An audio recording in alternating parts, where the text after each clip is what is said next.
Hoje eu vou fazer. Hoje eu vou fazer. Fazer a introdução do nosso capítulo 4, que eu passei para vocês na semana antes de eu internar, né? Então eu vou fazer essa introdução e vou falar da primeira parte aqui do capítulo, né? E assim, deixa eu só pegar aqui. Deixa eu colocar para compartilhar minha tela.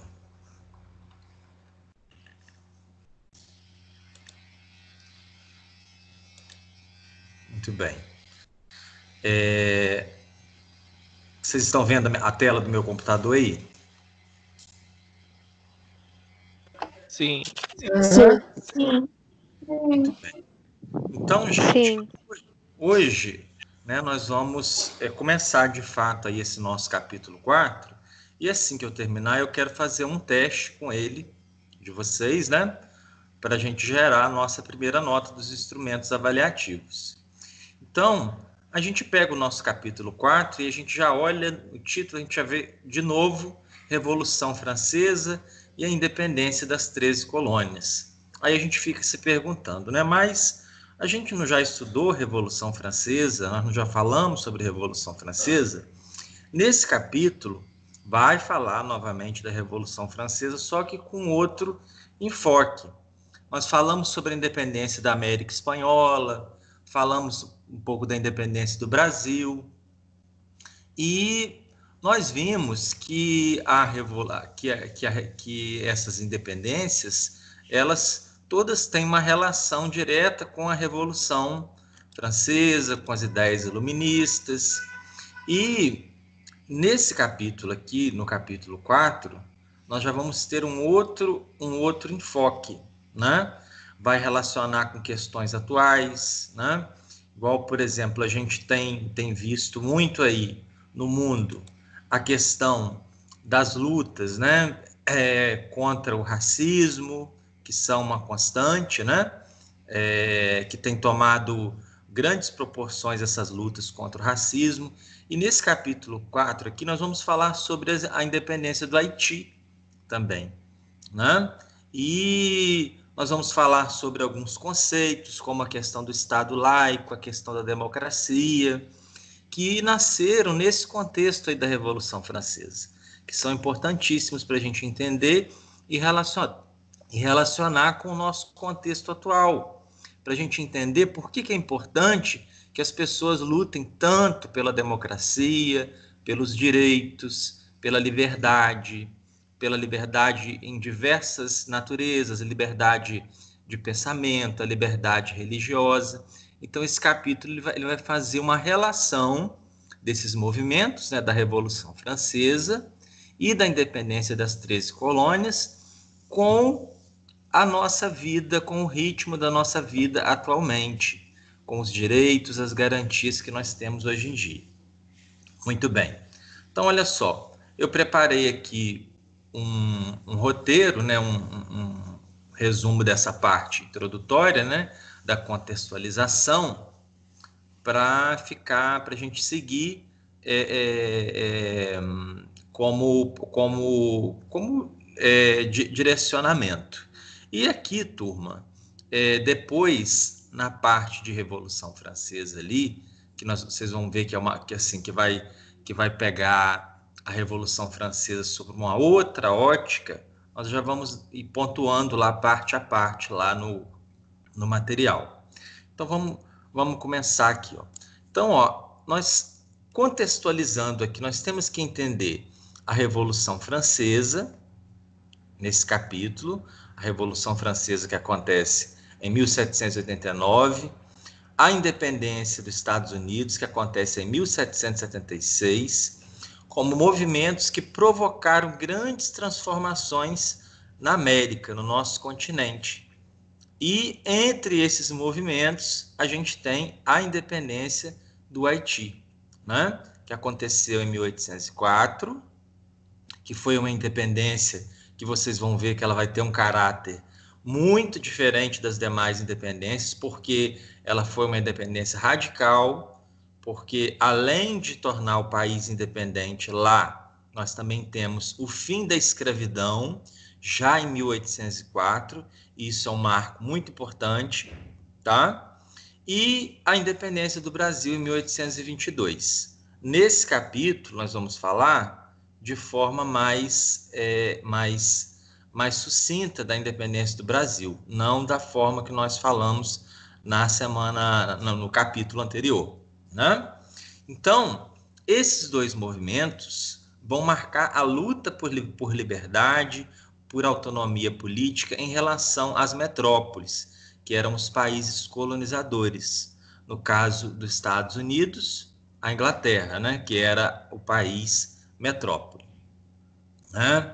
E no caso do Haiti, nós temos a França, que lá no Haiti é um dos países assim, mais pobres da América Central, que é uma ilha, né, lá da América Central, que foi colonizado pela França. Então lá se fala o francês, né? E esses acontecimentos foram acontecimentos que deram origem à nossa política atual, à forma como a política se organiza hoje em dia, né? Onde nós temos a soberania popular.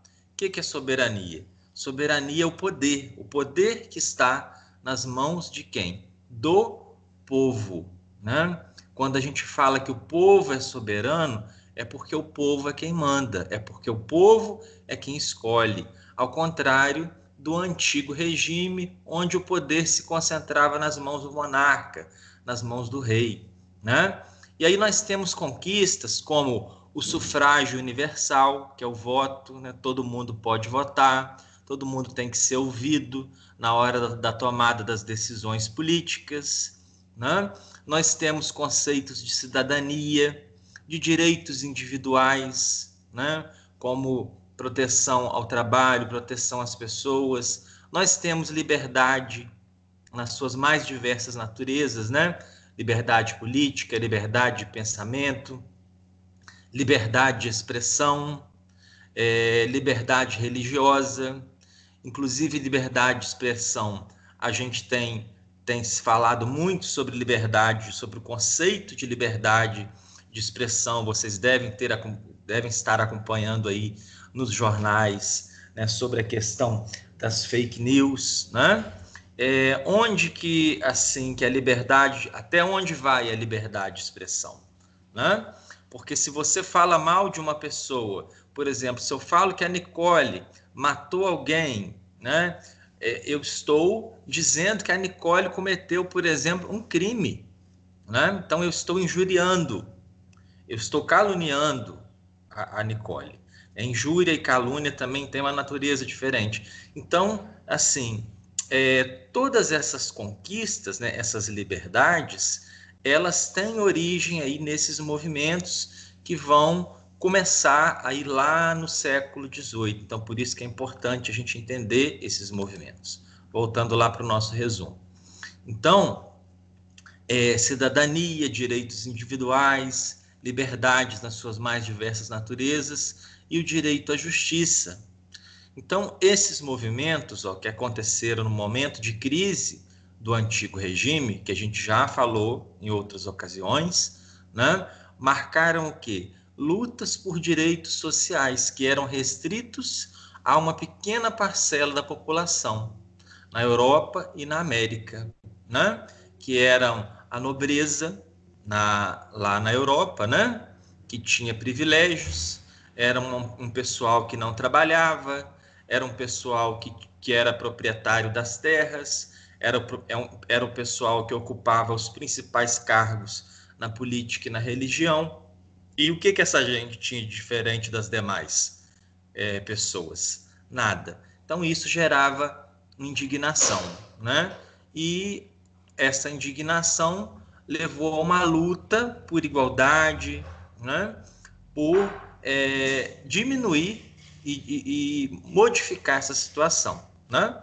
Que são os ideais da Revolução Francesa, né? Que nós já falamos, que é liberté, igualité e fraternité, liberdade, igualdade e fraternidade. E esses ideais, né? que nós temos a origem deles lá no Iluminismo, colocaram em xeque essa estrutura que existia de privilégios vindos lá do antigo regime, onde essa minoria, essa nobreza, né, essa classe privilegiada, explorava uma maioria, inclusive os burgueses, que foram os líderes, né, que se sentiam mais prejudicados dentro dessa conjuntura, dentro dessa situação.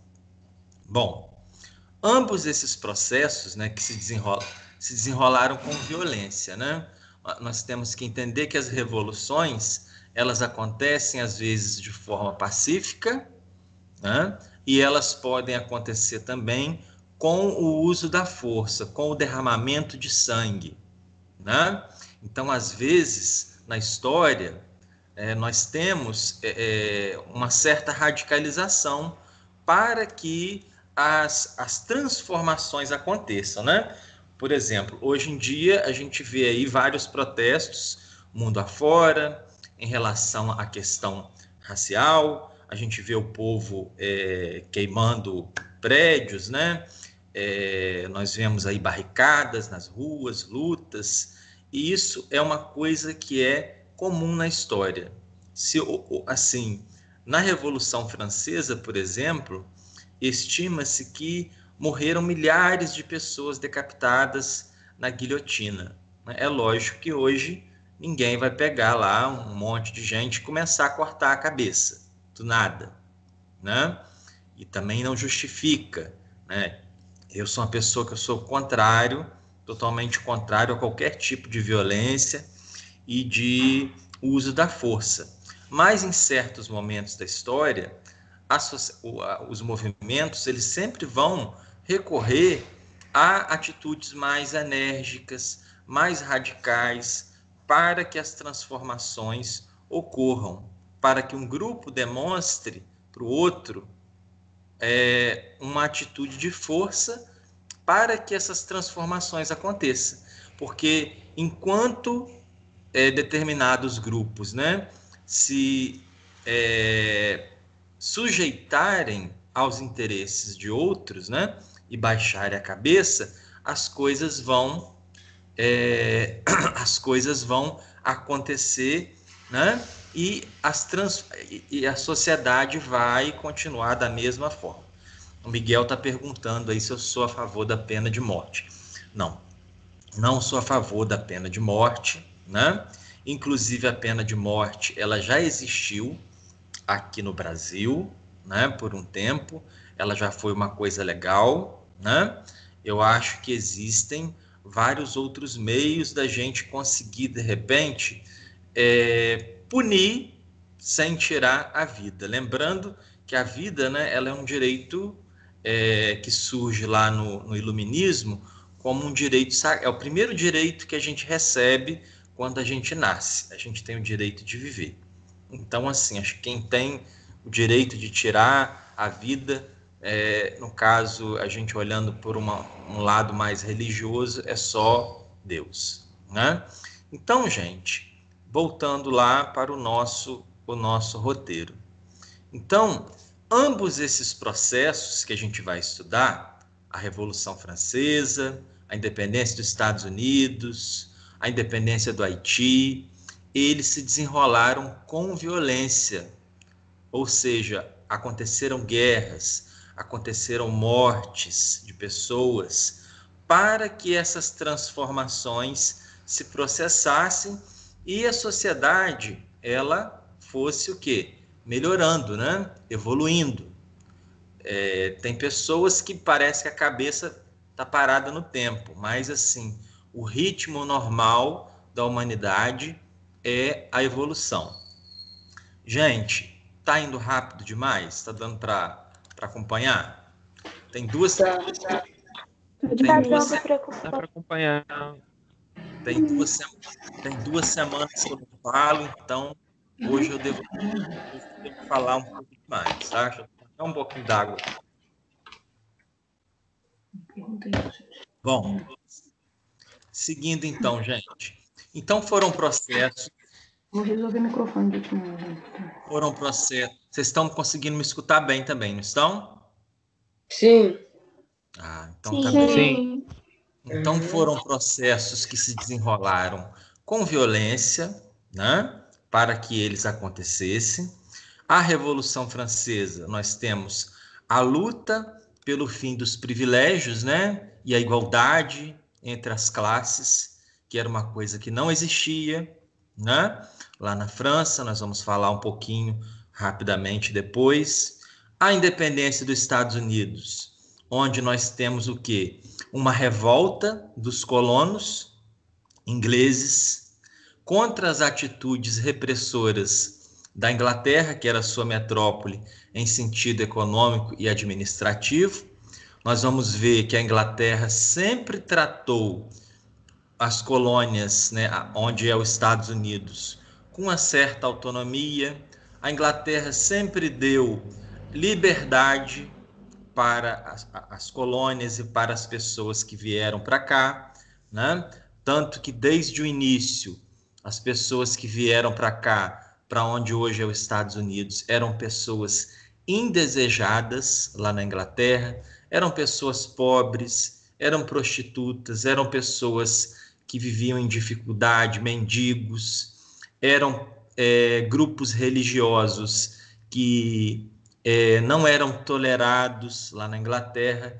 Então, a coroa inglesa disse para essas pessoas: olha, vocês não são bem-vindos aqui, não gosto de vocês. Então, junta aí os panos de bunda de vocês, as coisinhas de vocês, tem terra lá do outro lado do Atlântico. Junta tudo, as malinhas de vocês, as coisas de vocês, some para lá e toca a vida de vocês lá do outro lado do Atlântico. E chegando aqui do outro lado do Atlântico, eles tocaram a vida. E aí a Inglaterra passou por uma guerra contra a França, a Guerra dos 7 Anos, que é uma guerra que nós vamos ver depois, né, no decorrer do conteúdo. E essa guerra foi por conta das terras do Canadá, né? Lá no território do Canadá, parte lá fala-se inglês e parte fala francês, né? Que lá foi um território de colonização inglesa também. Então, após essa guerra, a Inglaterra ficou com um saldo vermelho, negativo, porque toda guerra ela gera gastos. E aí a Inglaterra, que nunca cobrou impostos dos seus colonos lá nos Estados Unidos, a Inglaterra vai e começa a cobrar impostos. Isso gerou um descontentamento nesses colonos, que nunca tinham sido cobrados de nada, e eles começaram a querer o quê?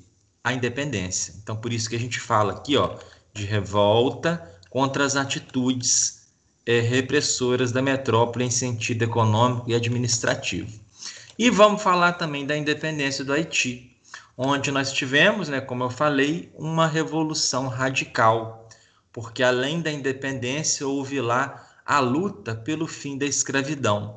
E a independência ela não aconteceria se os escravos não tomassem a frente do movimento.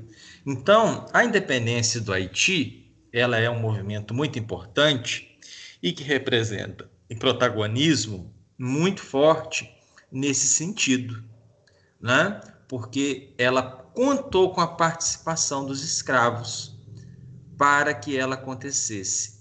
E isso provocou um medo muito grande em todo o continente americano, porque já no ano de 1804, né, como nós temos aqui, ó, nós temos um país onde o trabalho não era mais escravo aqui na América. Então provocou medo no Brasil e nos Estados Unidos, que foram países que mantiveram o trabalho escravo. O Brasil, por mais tempo ainda, né, o Brasil foi o último país a abolir a escravidão, tá, turma? Os Estados Unidos já abole a escravidão em 1865, o Brasil só vai abolir a escravidão em 1888. Então, ó, o Brasil e os Estados Unidos, principalmente onde a escravidão foi mantida, tinham medo, né? E também essa situação de manter a escravidão como forma de trabalho gerou uma certa contradição. Por quê? A Revolução Francesa, ela não diz, né, que o lema dela não é liberdade, igualdade e fraternidade? Todas as pessoas, então, não devem viver livres, iguais e de forma fraterna? Por que que o outro tem que continuar escravo, né? Então, a liberdade, igualdade, fraternidade, muito bonito esse lema, mas ele só serve para mim. Você, escravo, vai continuar escravo. Então, isso gera uma certa contradição, né? Por quê, né? Ah, você, assim, você não é igual a mim, você é escravo. Então, a Revolução Francesa, ela traz essa contradição no sentido de que depois de lutarem pela sua liberdade, lutarem pela igualdade, esses países ainda mantiveram a escravidão, né? Nos Estados Unidos, turma, a questão da escravidão, né, gerou ainda uma guerra civil, né, onde nós tivemos. Pessoal, depois eu vou disponibilizar para vocês esse roteiro, tá? Pode ficar tranquilo. Então, lá nos Estados Unidos, a questão da escravidão, ela gera uma guerra civil, né? E toda vez que vocês ouvirem que aconteceu uma guerra civil em um país, é porque é uma guerra dentro do próprio país, é uma guerra de forças que existem dentro desse país, né, que se enfrentam, e essa guerra foi conhecida como Guerra de Secessão, que ela vai começar no ano de 1861 e vai terminar em 1865. E ela vai ser uma guerra entre o norte e o sul dos Estados Unidos, tá? Onde o norte era a favor do fim da escravidão e o sul era a favor da continuidade da escravidão, tá? O norte era mais industrializado, né? O norte tinha uma economia mais industrial e o sul, a economia do sul dos Estados Unidos, quando eu falo norte e sul, gente, aqui é norte e sul dos Estados Unidos. Então, a parte norte, ela entra em conflito com a parte sul, e o motivo dessa briga é porque os estados do norte eram contra a escravidão, a favor do trabalho livre, e a parte sul era a favor da continuidade do trabalho escravo. Aí começou a briga, começou o fight, tá? Bom, no final das contas, o norte venceu o sul e impôs o trabalho livre em todo o território dos Estados Unidos. No Brasil, a escravidão ainda demorou a ser abolida, que vai acontecer, como nós falamos, só no ano de 1888. Turma, lá nos Estados Unidos, né, a gente tem visto muito essa questão aí dessas lutas, né? Lá, o racismo, ele tem dimensões um pouco maiores.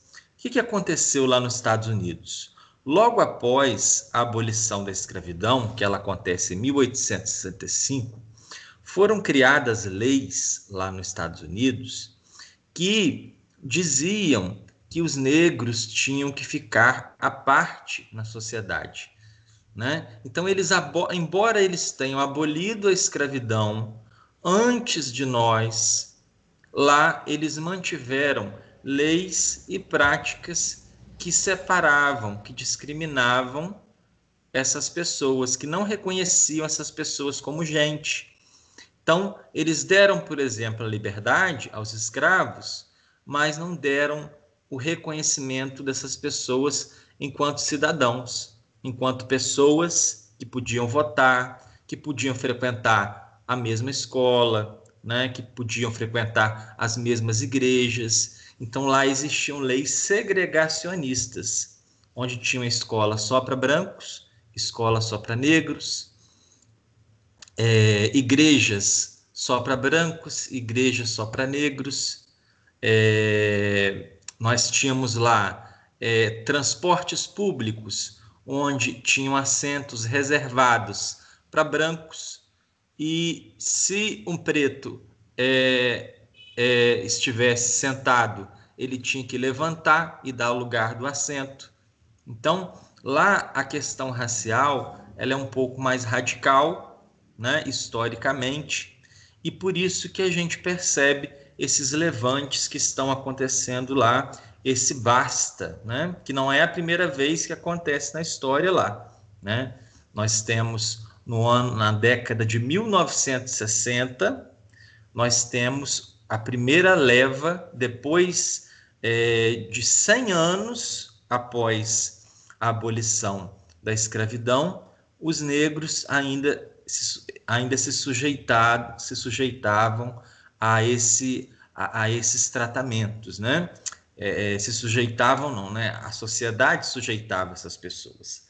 E aí, na década de 1960, nós temos lideranças como o pastor Martin Luther King, Malcolm X, que vão começar a fazer movimentos significativos. E hoje, novamente, né, de 1960 até 2040, nós temos aí 60 anos depois, a gente ainda percebe que a sociedade ainda tem essas práticas racistas, né? Continua a existir ainda ao longo do tempo, então por isso que a gente ainda tem que continuar a falar sobre essas situações para que a gente não volte atrás no tempo, né?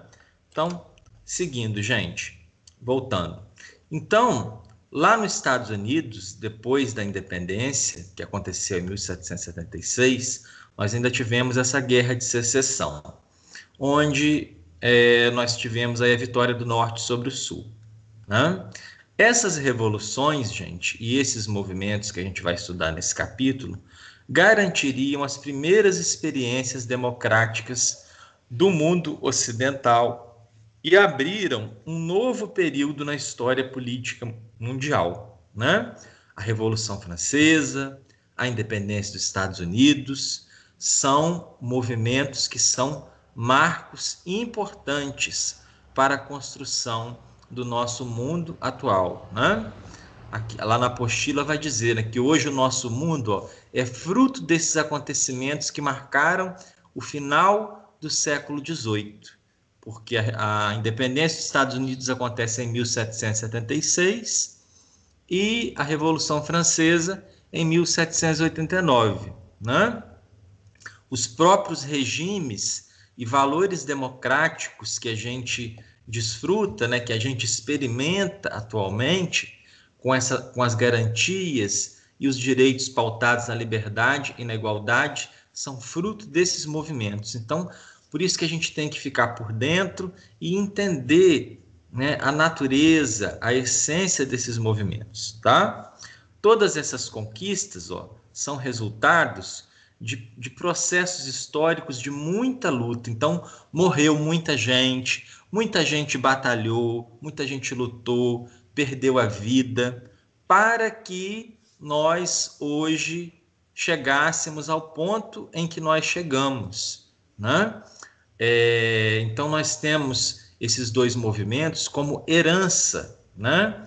Como uma herança que deve ser mantida, preservada e aperfeiçoada, né? A democracia é o melhor regime de governo que existe no mundo.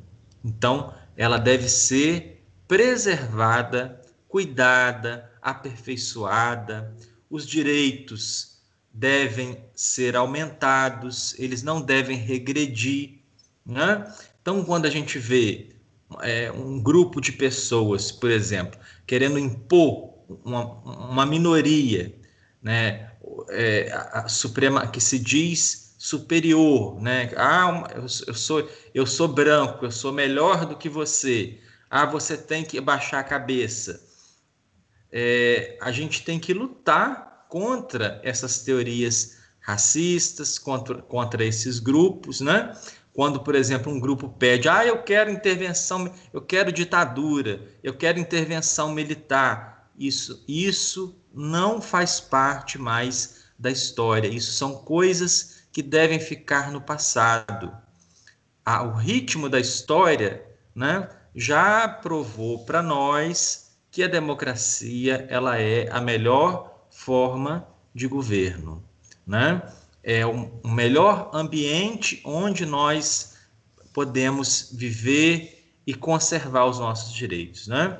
Então, a Revolução Francesa e a independência dos Estados Unidos são exemplos desse esforço em prol da democracia, né? Foi muito suor, muita luta para que a gente pudesse conquistar esses direitos individuais e a dignidade humana, né? O respeito às diferenças, a liberdade, né, de expressão nos seus mais variados, nas suas mais variadas formas, né? A independência do Haiti, e a luta dos escravos por liberdade e dignidade também marcam essas lutas e nos fazem entender o nosso contexto atual de pobreza, miséria, racismo e desigualdade social na América Latina, tá? Então, conhecer, deixa eu só abrir com vocês aqui a conclusão aqui, desse capítulo. Portanto, conhecer esses acontecimentos históricos, que a gente vai estudar nesse capítulo, nos ajuda a entender o nosso papel como seres humanos políticos e responsáveis pelo social, porque tudo que a gente faz é um ato político, né? Igual a gente tem percebido aí nos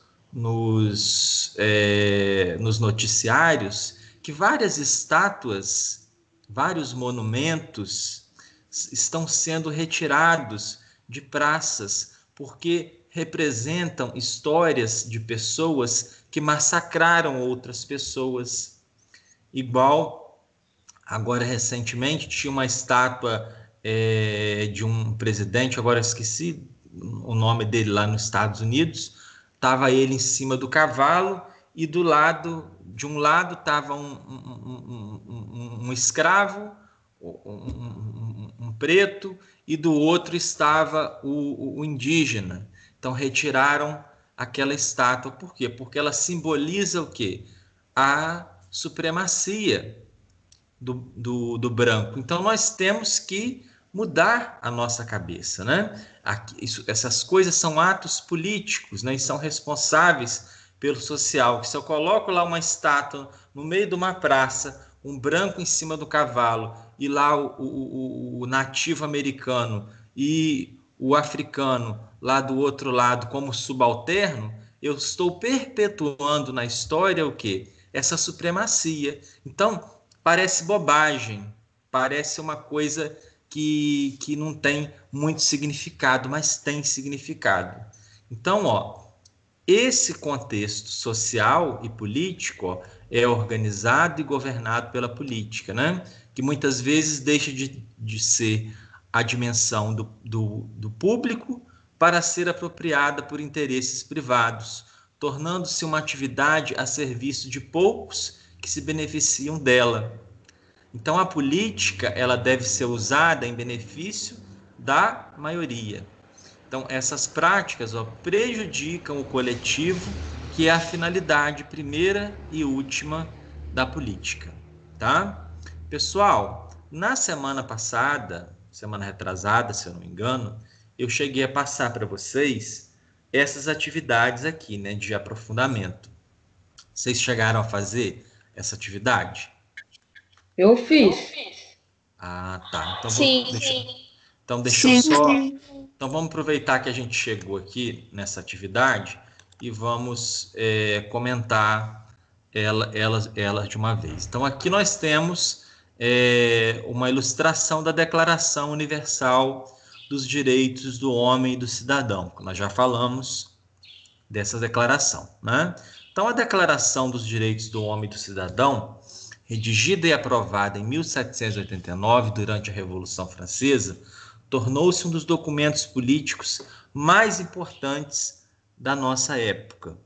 Inúmeras constituições e leis que garantem ao ser humano universal direitos como liberdade, segurança, propriedade privada e resistência à opressão, têm por base a Declaração dos Direitos do Homem e do Cidadão.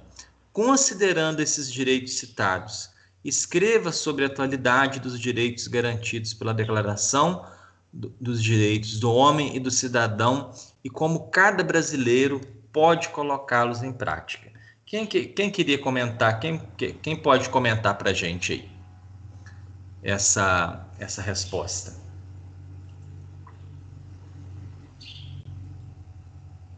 E aí, quem se habilita? Bovo. Essa questão eu não fiz porque eu não estava entendendo. Eu achei também que seria muita coisa para eu criar. Ah, sim. Mas vamos pensar, por exemplo, na questão lá da Declaração Universal dos Direitos do Homem e do Cidadão. Então, olha só, está perguntando, considerando os direitos citados, escreva sobre a atualidade dos direitos garantidos pela Declaração dos Direitos do Homem e do Cidadão e como cada brasileiro pode colocá-los em prática. O que está acontecendo no mundo, gente, hoje em dia, que nós estamos falamos várias vezes aí no decorrer da aula? Lá nos Estados Unidos e mundo afora, aqui no Brasil também. Nós temos o quê? Uma luta contra o quê? Contra o racismo. Racismo. Contra o racismo e contra também a violência, né, policial. Porque algumas pessoas são tratadas de forma diferente, né, em razão de sua cor de pele. E a Declaração Universal dos Direitos do Homem e do Cidadão, ela traz lá, gritando lá na cara lá do gol, lá, que todos devem ser considerados iguais. Se a gente percebe que algumas pessoas estão sendo tratadas de forma diferente em razão de sua cor de pele, o que está acontecendo? Essa declaração, ela está sendo respeitada? Não, né? E o que as pessoas estão fazendo? As pessoas estão indo a protestos. As pessoas têm vários famosos, por exemplo, brancos, que estão abrindo espaço em suas redes sociais, em seus twitters, nos seus Instagram, sei lá, né? Em Facebook, em páginas de YouTube, para que pessoas pretas possam falar, né? Porque essas pessoas é que têm o chamado lugar de fala. Essas pessoas é que sentem na pele o que é ser preto e ser preta, né? Então, quando a questão pergunta para a gente aqui, ó... Ah, não, peraí, deixa eu voltar. Fui no lugar errado. Então, ó, considerando esses direitos, escreva sobre a atualidade dos direitos garantidos. Então, então a gente pode escrever que esses direitos não são garantidos plenamente, como questões como o racismo, né, que são existentes, né?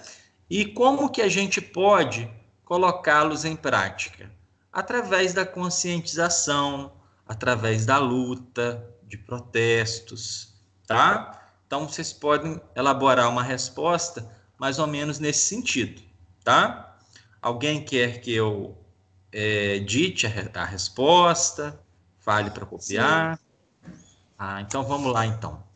Então, ó, escreve aí.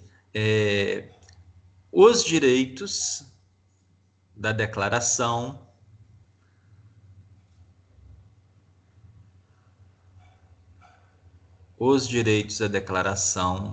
não são plenamente garantidos.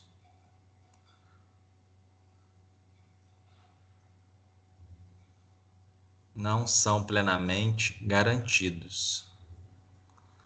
Vírgula. Pois existem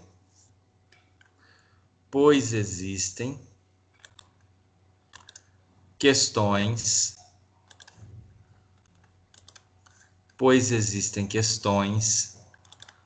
como o racismo e a desigualdade social,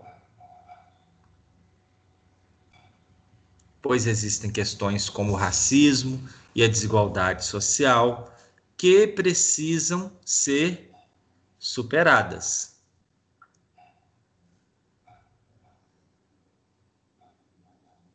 Ponto. Aí vem a segunda parte da questão lá, que vai perguntar para a gente como que a gente pode colocar isso em prática, né? Podemos, aí dá o ponto na frente, continua. Podemos colocar em prática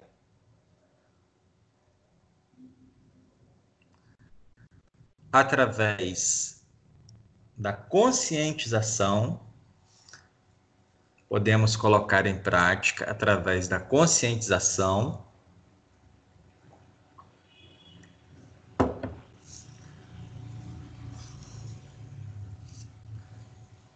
e da luta por meio de protestos.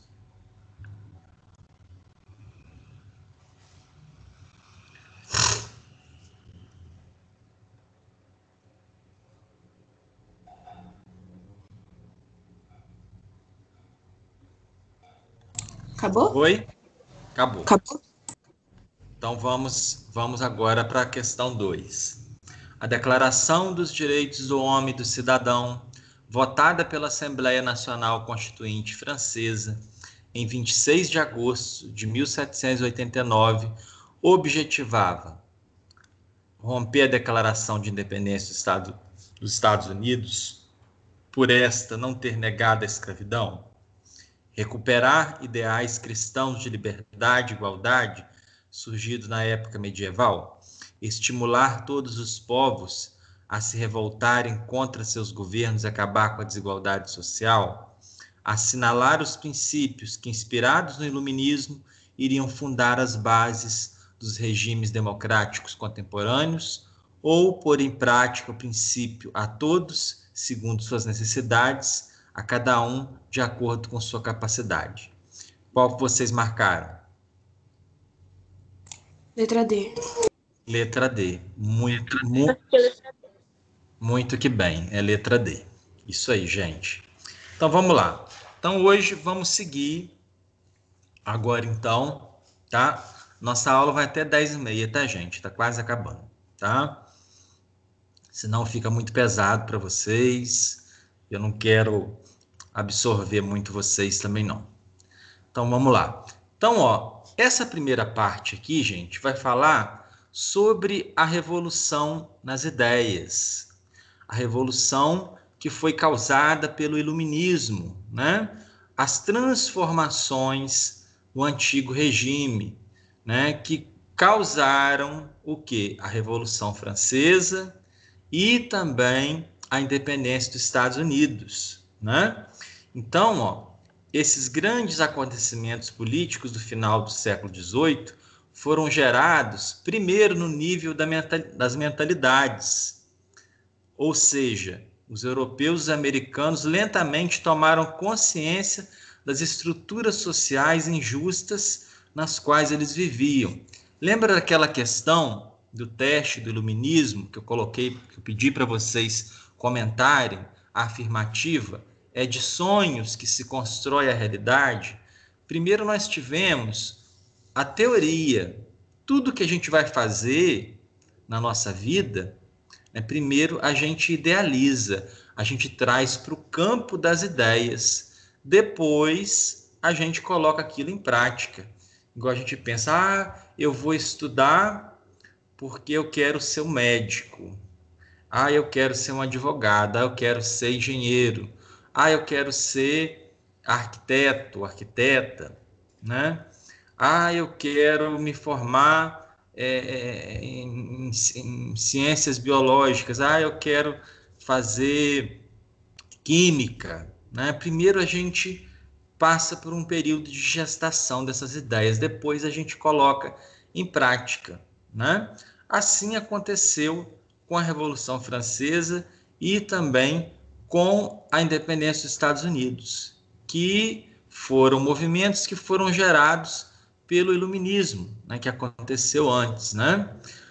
Aqui vai dizer para a gente, que existia durante a Idade Média e durante o Antigo Regime, na passagem da Idade Média para a Idade Moderna, né? E foram os primeiros séculos aí da Idade Moderna, um baixo nível cultural muito grande. A população, a maioria da população da Europa não sabia ler e nem escrever, né? O que dificultava esse acesso a um conhecimento mais crítico da realidade social, né, gente? E conhecimento é poder. Se você conhece, se você estuda, você tem uma coisa que ninguém jamais pode tirar de você, que é o conhecimento. Se você está com iPhone 11 Pro na rua, né, que eu falo sempre com os meus alunos, vem um ladrão, ele pode levar aquele iPhone que de repente... Quanto tá, gente, um iPhone 11 Pro? Que eu não faço nem ideia. 7 mil. 7 mil. Aí vem o ladrão, leva os 7 mil de você embora. Mas o que você conhece, o que você sabe, e o que de repente te possibilitou comprar aquele iPhone, né? De repente você estudou, se formou, você tem um emprego, uma profissão, aquele ladrão ele não pode tirar de você. Só se ele te matar, que aí você morre, né? E leva, né? Você leva com você todo o seu conhecimento, só dessa forma. Então, o conhecimento era uma coisa que durante a Idade Média ele era muito restrito, principalmente a igreja.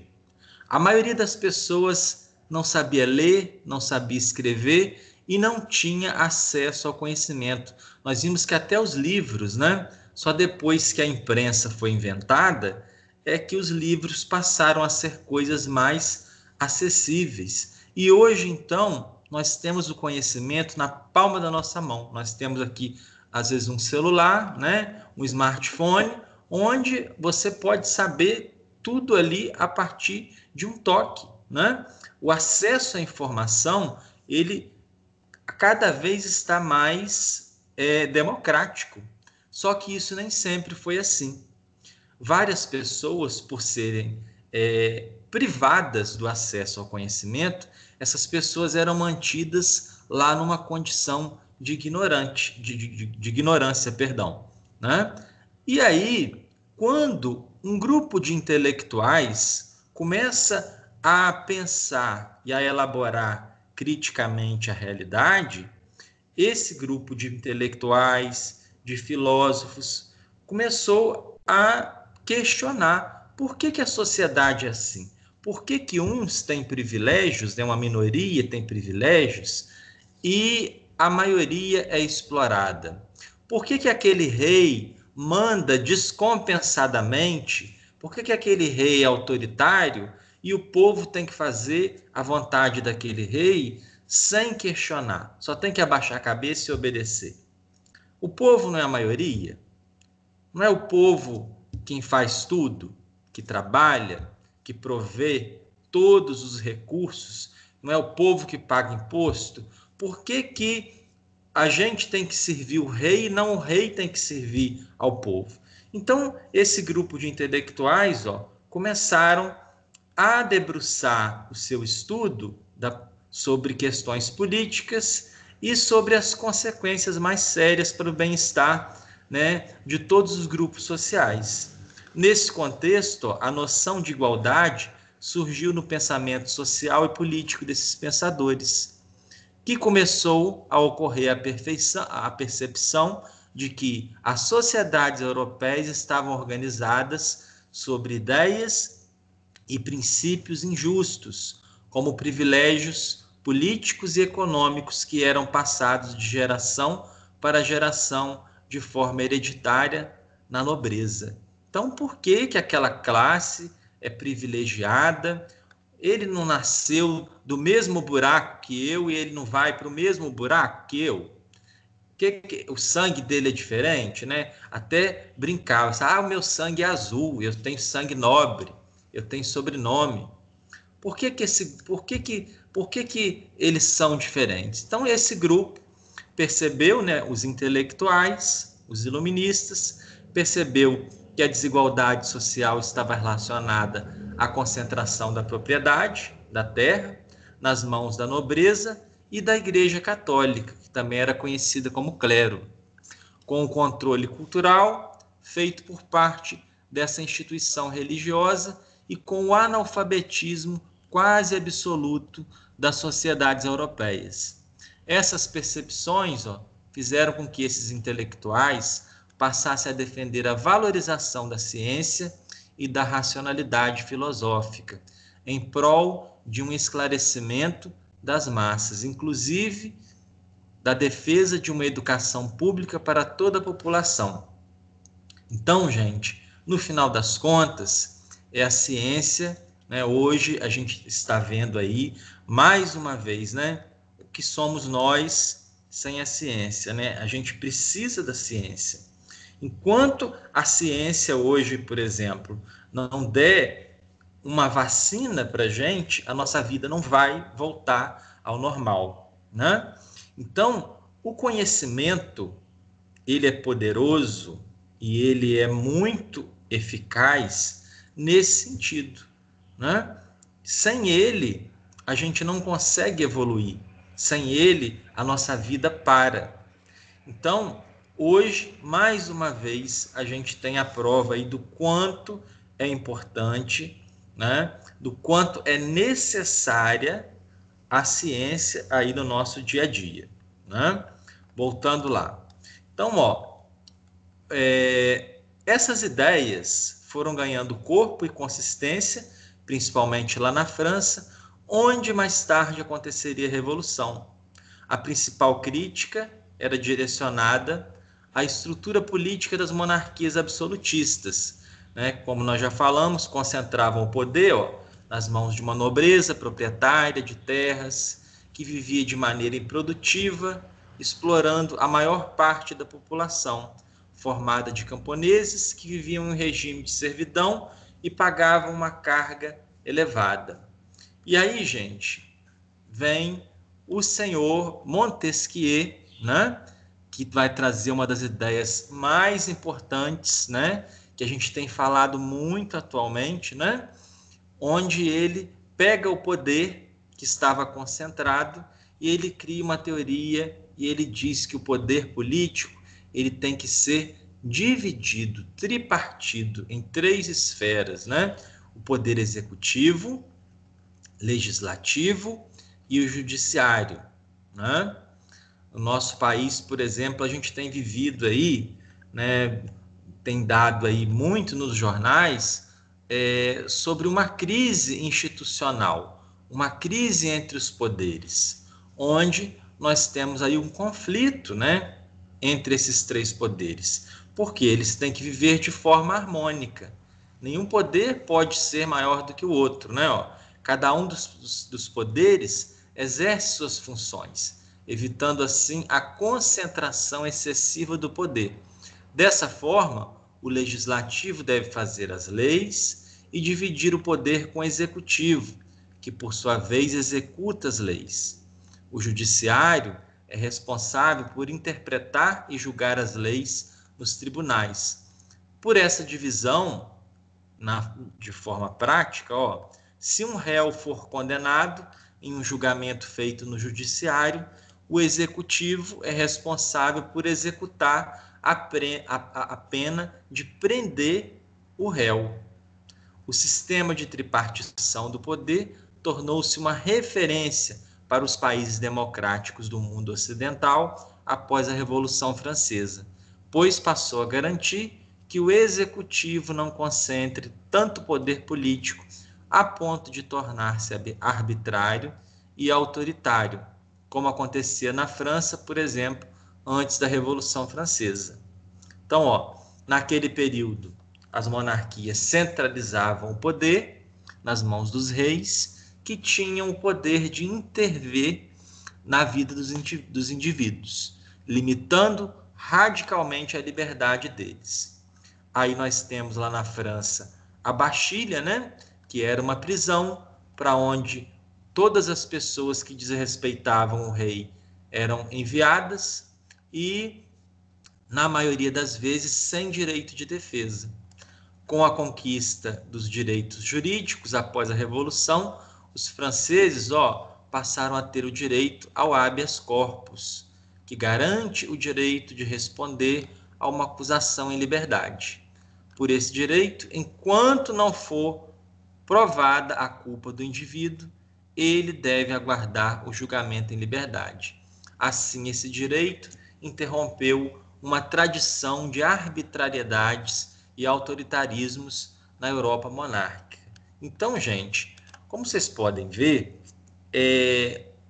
a Revolução Francesa ela é muito atual e ela é muito importante para o nosso tempo, exatamente por isso, porque ela traz esses conceitos, essas garantias, esses direitos que para nós hoje são tão importantes, que às vezes passam batidos, a gente não sabe da origem, e tiveram, né, o seu início lá nesse contexto histórico, né?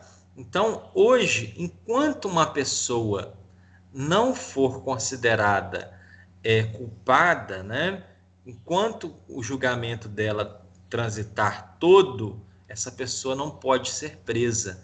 Antes disso, essa pessoa ela poderia ser presa sem qualquer motivo. Vamos supor que eu não gosto do Miguel. Aí eu falar, eu acho que o Miguel roubou. Prende o Miguel. Isso antes da Revolução Francesa, né? As pessoas tinham seus direitos invadidos e prejudicados sem direito a uma defesa, né? Então, hoje, enquanto não transitar todo o julgado, enquanto não acontecer todo o trâmite legal, a pessoa não pode ser presa de forma arbitrária, sem todo o direito que ela tem de se defender. Vamos lá, retornando. Na mesma direção dos direitos relacionados com a liberdade dos indivíduos, estava a ideia de separação entre Estado e religião. Então, aqui nós já vamos entrar para uma outra questão, nós vamos falar de uma outra coisa que a gente escuta muito falar hoje em dia, que é a questão do Estado laico, né? Então, religião e Estado, elas andavam juntinhas. Então, a pessoa que não seguisse a religião que era estabelecida pelo governo, aquela pessoa sofria preconceito, aquela pessoa era perseguida, aquela pessoa podia ser até morta. Então, hoje nós temos o quê? Liberdade religiosa, e nós temos um Estado laico ou secular, né? Aqui, a noção de um Estado secular passou a ser defendida também nesse momento, aí no século XVIII, né? Um verdadeiro ataque ao poder das religiões católicas e protestantes que há séculos influenciavam a política e principalmente a maneira como as pessoas pensavam. O Estado laico começou então a não professar nenhuma religião, ou seja, o Estado deixou de ter uma religião e permitiu a partir de então que cada indivíduo escolhesse por conta própria a religião que gostaria de seguir. Turma, isso é muito importante, né? Você quer ser protestante? Tudo bem. Você quer ser católico? Tudo bem. Você quer ser um bandista? Tudo bem. Você quer ser do candomblé? Também tudo bem. Você é kardecista? Pode também. Não quero ter religião. também não tem problema. O problema é seu. Faz da sua vida o que você quiser. Isso tudo começa onde, turma? Aí na Revolução Francesa. Então, vocês estão vendo que esse capítulo, ele está assim, a gente está tratando da Revolução, só que está trazendo as questões da Revolução com a nossa vida, com o nosso cotidiano hoje, para a gente entender e ligar essas peças, para a gente ter a consciência de como nasceram essas questões, né? A divisão lá do poder. Ninguém pode ser preso sem ter um julgamento justo. Eu posso ter a religião que eu quiser. Se eu não quiser ter religião também, tudo bem, né? Vamos lá. Seguindo, ó. Essa foi uma enorme conquista em relação às liberdades defendidas por esses intelectuais, pois ter o direito de pensar livremente possibilitou que as consciências individuais desenvolvessem um senso crítico frente às autoridades religiosas e políticas, e o que contribuiu para o fortalecimento das noções de democracia e soberania popular. A ideia do Estado laico se tornou referência para todas as nações que procuraram se modernizar nos campos políticos e jurídicos e abriu caminho para a construção de sociedades democráticas pautadas nos direitos sociais, jurídicos e políticos dos cidadãos. Esse movimento de ideias se materializou na Revolução Francesa, com a proclamação da declaração que a gente falou agora há pouco, né? A revolução nas ideias não se restringiu à política. Nós temos também como destaque aí, ó, o filósofo Rousseau, e ele vai falar sobre a questão da desigualdade. Por que existe desigualdade? Rousseau vai dizer que existe desigualdade porque existe propriedade privada. Olha o que ele vai dizer. A partir do momento em que um homem cercou um pedaço de terra e gritou que era dele, a desigualdade e as guerras iniciaram a sua história entre os homens. Então, também nós temos aí, nesse momento, esse filósofo que vai trazer para a gente por que existe briga. Por que existe desigualdade? Porque existe a propriedade. Porque antes de um mundo, né, o mundo sempre esteve aí. Nós somos os últimos, né, os seres humanos, que chegamos aí no mundo. Aí chegou um doido lá e falou: essa terra aqui é minha. Vou botar aqui uma cerca aqui, essa terra aqui agora, a partir de agora é minha. Então, a partir desse momento, surge a propriedade privada, e surgindo a propriedade privada, surgiu a desigualdade, a guerra, a briga e a discórdia, né? Essa proposta de Rousseau impactou muito a sociedade francesa, cuja estrutura social era muito desigual e injusta, porque Rousseau vai criticar a nobreza. Mas quem é que você aí nobre, né? Você está falando que essa terra é sua. Da onde você tirou que essa terra aí é sua? O que você tem de diferente, por exemplo, de um sans-culotte, de uma pessoa pobre? Quem é que te deu esse direito, esse documento aí? Quem é que fez, né, esse documento para dizer que essa terra é sua? Né? Então, Rousseau vai criticar essa questão da propriedade e ele vai começar a gerar um desconforto, tá? É importante lembrarmos, ó, que a noção de propriedade da terra, por muito tempo, foi por muito tempo mantida como sagrada e inviolável, porque o direito de acesso a ela se dava de maneira hereditária, ou seja, passava de pai para filho e somente entre a nobreza. Desse modo, era preciso nascer nobre para usufruir das riquezas que as terras proporcionavam nas sociedades europeias anteriores à Revolução Francesa.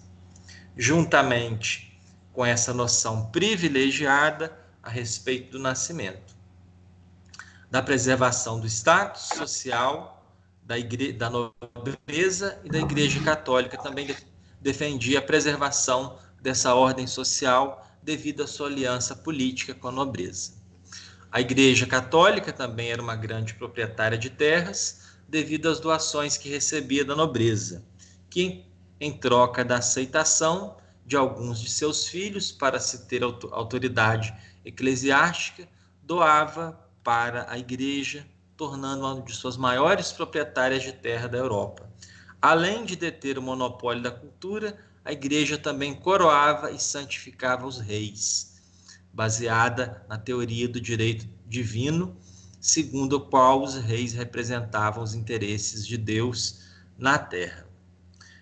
Desse modo, né, nesse contexto fechado economicamente e mantido por tradições políticas e religiosas, as ideias de Rousseau desestabilizavam a visão de mundo e as crenças consideradas naturais pelas populações europeias, principalmente as camadas mais excluídas e exploradas. Então, essas ideias, né, desses filósofos iluministas, né? Primeiro a gente fala lá de Montesquieu, agora a gente está falando de Rousseau, vai começar a criticar a ordem como ela era estabelecida. Mas por que a sociedade é assim? Por que o rei tem que mandar demais? Por que tem essa desigualdade? Então, esses filósofos começaram a criticar a sociedade como ela estava organizada. Assim, quando essas ideias, se vocês quiserem destacar, gente, trechinho, tá? Assim, quando essas ideias se encontraram com condições precárias de vida dos grupos sociais populares, o caminho da revolução ficou pavimentado e preparado para a sua realização. Quando a revolução explodiu na França, os revolucionários não hesitaram em desapropriar as terras, tanto dos nobres quanto da Igreja Católica, tá? Tanto a Revolução Francesa quanto a independência das 13 colônias foram inspiradas em ideias políticas e filosóficas inovadoras, vocês podem destacar isso aqui também, conhecidas como iluminismo, né? Esse movimento cultural significou uma verdadeira revolução do pensamento social e político europeu e norte-americano, pois pensou, analisou e questionou as sociedades europeias da época, né? E aí, o iluminismo vai criticar o quê?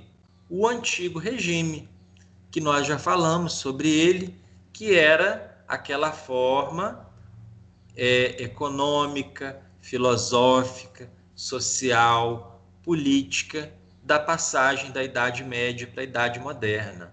Não, vocês podem destacar aqui também, no antigo regime as relações políticas eram marcadas por uma desigualdade muito grande entre os grupos sociais, então tinha aquela questão do nascimento, né? Ligada à terra, né? Aí nós temos aqui a ilustração, de como era organizada essa sociedade, né? Nós temos lá o senhor feudal, depois que fazia parte da nobreza, nós temos o clero, os cavaleiros, e aqui nós temos os camponeses, que formavam a base da sociedade, que sustentava toda essa turma aqui de cima com o seu trabalho, né? Dessa forma, a concentração da riqueza e o controle das atividades econômicas ficavam nas mãos da chamada nobreza, ou seja, dos proprietários das terras, juntamente com a nobreza, a Igreja Católica, que desempenhava um importante papel no antigo regime. Então, gente, aqui, nós temos aqui toda aquela organização desigual, né? Onde uma minoria é sustentada pela maioria trabalhadora e que começou a ser questionada pelos filósofos iluministas. Travou. Dessa forma, ela organizava uma estrutura mental, ou seja, o paradigma da época, né? Onde nós temos aquela divisão que nós já falamos da Revolução Francesa, né? Em primeiro segundo e terceiro estado, né? Primeiro estado, o clero, segundo estado, a nobreza, e o terceiro estado era conhecido, era formado pelos servos, que eram os camponeses, os sans-culottes, que eram os trabalhadores pobres das cidades, que é o povo que não usava o culotte, né, que é aquela calça que eu falei com vocês em sala de aula ainda, né, que eram aquelas calças de linho chique, que eram usadas pelos membros da nobreza, que levantavam o bumbum, né, o culotte, né, e também pela burguesia, que formava esse terceiro estado. A burguesia era a classe mais indignada, mais revoltada com a condição em que ela vivia, porque era um grupo da sociedade que tinha dinheiro, tinha posses, mas não tinha poder político, né? Que era o grupo dos comerciantes. Bom, e aí vocês podem destacar aqui também, ó, foi justamente isso que a burguesia fez. Liderou a Revolução Francesa e transformou a França, que antes vivia sob o antigo regime, em uma sociedade baseada nos ideais políticos e econômicos do iluminismo, que podem ser resumidos pelas palavras liberdade, igualdade e fraternidade, né? Aí a burguesia, influenciada pelo iluminismo, por essas ideias, o que a burguesia vai fazer? Ela vai liderar esses movimentos, né, que aconteceram lá nessas últimas décadas do século XVIII, que vai eclodir realmente no ano de 89, né? E nós temos o quê? A revolução, a queda, perdão, da Bastilha, que vai simbolizar o fim do absolutismo na França, né? E nós temos a condenação de Luís XVI, a morte na guilhotina, né? Que perdeu a cabeça, ele, a Maria Antonieta e a turma toda lá, né? Do primeiro e do segundo estado, nesse evento, né? Nesse dia, né? Onde nós temos a data que marca, né, o aniversário da Revolução Francesa, com a queda da Bastilha, né? Então, ó, podem destacar aqui também, ó. Portanto, podemos chamar a revolução que aconteceu na França a partir de 1789, porque a sociedade francesa se transformou de maneira violenta, profunda e radical em um curto espaço de tempo, entre 89 e 99, foram 10 anos, tá? De convulsão social, política e econômica, né, que transformaram a França em um país mais livre, menos injusto e mais democrático do ponto de vista político, né? Então, ó, para fechar, gente, aqui, o que significa dizer que a França se transformou em uma sociedade mais democrática? Como vimos anteriormente, antes da Revolução, os franceses viviam o antigo regime. Nesse tipo de organização social, o poder político estava centralizado nas mãos de poucos, isto é, nas mãos do rei, da nobreza, que controlavam as decisões políticas e econômicas, com apoio da Igreja Católica. Os historiadores chamam esse um tipo de governo absolutista. Nele, grande parte da população francesa não participava da política, pois não era possível escolher os representantes políticos por meio de decisões e de voto, né? Hoje, a gente escolhe a partir do voto, e o rei obedece o povo. A soberania é do povo, né? E isso começa quando, turma? A Revolução Francesa, né? Posto que é uma particularidade dos regimes democráticos, né? Por isso a importância da Revolução Francesa. A população francesa também não podia e não sabia muitas vezes opinar, pois grande parte dos povos europeus da época não sabiam ler e nem escrever, o que dificultava o entendimento político necessário para propor melhorias para as sociedades do antigo regime. O que fez, então, a população francesa do terceiro estado se rebelar contra o poder do rei e do primeiro e segundo estados? Primeiramente, havia um sistema injusto de cobrança de impostos, enquanto o terceiro estado pagava várias taxas e impostos, o segundo e o terceiro estados eram isentos. Dessa forma, com o passar do tempo, o Estado absolutista francês entrou em crise financeira grave, o que fez surgir a necessidade de o primeiro e segundo estados também pagar impostos.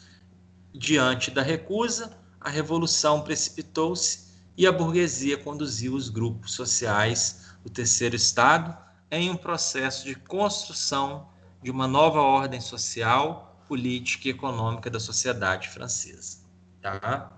Pessoal, agora falar exercício para casa, né? Vocês já estão em casa, tudo é em casa, né?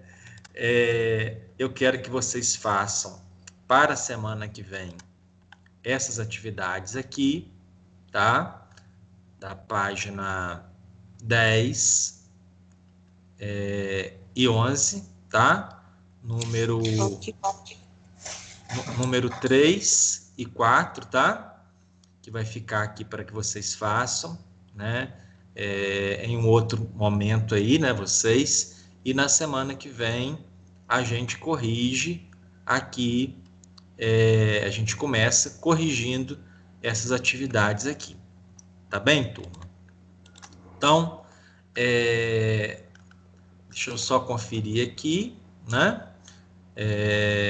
Tá o Daniel Mota, Gabriel, a Gabriela, Giovana, Isabelle, Júlia, as duas Júlias, né? A Letícia, Marcela, Nicole, Rick, Thales, Miguel e o Gabriel, tá? Então, minha gente, por hoje é só. Vamos ficar por aqui. E na semana que vem a gente mantém aí no mesmo horário a nossa aula, a terça-feira, tá? 9 da manhã, tá bem? Ô, Tiago, Oi. você vai mandar atividade na plataforma? Vou mandar. Eu vou especificar lá para vocês o que vocês precisam fazer hoje, tá? Tá bem? Então é isso, gente. Tchau, tchau. Tchau. Tchau.